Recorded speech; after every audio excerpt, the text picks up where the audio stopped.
Hi ಎಲ್ರಿಗೂ ನಮಸ್ಕಾರ. ನಮ್ಮ ಮಲ್ನಾಡ್ ಸ್ಪೆಷಲ್ ಅಕ್ಕಿ ರೊಟ್ಟಿನ ಮಾಡೋದು ಹೇಗೆ ಅಂತ ನೋಡೋಣ. ಮೊದಲನೇದಾಗಿ ಒಂದು ದೊಡ್ಡದಾಗಿರುವಂತಹ ಪಾತ್ರೆಯಲ್ಲಿ ಅನ್ನನ ಹಾಕಿ ರುಚಿಗೆ ತಕ್ಕಷ್ಟು ಉಪ್ಪನ್ನ ಹಾಕಿ ಸ್ವಲ್ಪ ಅಕ್ಕಿ ಹಿಟ್ಟನ್ನ ಹಾಕಿ ಚೆನ್ನಾಗಿ ಒಂದ್ಸರಿ ಮಿಕ್ಸ್ ಮಾಡ್ಕೋಬೇಕು.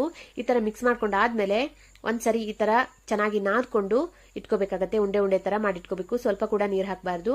ಆಮೇಲೆ ಒಂದು ಉಂಡೆನ ತಗೊಂಡು ಸ್ಮೂತ್ ಆಗೋ ತನಕ ನಾದ್ಕೊಂಡು ಸ್ವಲ್ಪ ತಟ್ಟಿ ಮಧ್ಯದಲ್ಲಿರುವಂತಹ ಹಿಟ್ಟನ್ನ ತೆಗೆದು ಮತ್ತೆ ಒಂದ್ಸರಿ ತಟ್ಕೊಂಡು ಆಮೇಲೆ ನಾವು ತಟ್ಟುವಂತಹ ಪಾತ್ರೆಗೆ ಸ್ವಲ್ಪ ನೀರನ್ನ ಹಚ್ಚಿ ತಟ್ಕೊಳ್ಳೋದ್ರಿಂದ ರೊಟ್ಟಿ ಚೆನ್ನಾಗಿ ಎದ್ದು ಬರುತ್ತೆ, ಅಂಟ್ಕೊಳ್ಳೋದಿಲ್ಲ. ನೋಡಿ, ಸ್ವಲ್ಪ ದಪ್ಪಗೆನೆ ರೊಟ್ಟಿನ ತಟ್ಕೊಂಡು ಕಾದಿರುವಂತಹ ಹೆಂಚಿನ ಮೇಲೆ ಹಾಕಿ ಎರಡೂ ಕಡೆ ಬೇಯಿಸ್ಕೋಬೇಕು. ತುಂಬಾ ಜಾಸ್ತಿ ಟೈಮ್ ಬೇಯಿಸಬಾರ್ದು. ಸ್ವಲ್ಪ ಟೈಮ್ ಬೇಯಿಸ್ಕೊಂಡು ಈ ತರ ಕೆಂಡದಲ್ಲಿ ಕಾಯಿಸ್ಕೋಬೇಕಾಗತ್ತೆ. ಹಂಚಿನ ಮೇಲಿರುವಂತಹ ಭಾಗನ ಕೆಂಡಕ್ಕೆ ತಾಗೋ ಹಾಗೆ ಇಟ್ಟು ಎರಡೂ ಕಡೆನೂ ಕಾಯಿಸ್ಕೋಬೇಕು. ಸ್ವಲ್ಪ ಒತ್ತಿನೇ ಕಾಯಿಸ್ಕೋಬೇಕು. ಈ ತರ ಮಾಡಿ ಕಾಯಿಸ್ಕೊಂಡ್ರೆ ತುಂಬಾನೇ ಚೆನ್ನಾಗಿರುತ್ತೆ, ಕ್ರಿಸ್ಪಿ ಕೂಡ ಆಗಿರುತ್ತೆ. ಈ ತರ ಮಾಡಿ ಕಾಯಿಸ್ಕೊಂಡು ಮೇಲಿಂದ ತುಪ್ಪ ಅಥವಾ ಎಣ್ಣೆನ ಹಚ್ಕೊಂಡು ಯಾವುದೇ ಪಲ್ಯ, ಚಟ್ನಿ, ಸಾಂಬಾರ್ ಜೊತೆ ತಿನ್ಬೋದು. ತುಂಬಾನೇ ಚೆನ್ನಾಗಿರುತ್ತೆ. ಒಂದ್ಸರಿ ಟ್ರೈ ಮಾಡಿ ಹೇಗಿತ್ತು ಅಂತ ಕಮೆಂಟ್ ಮಾಡಿ. Thank you.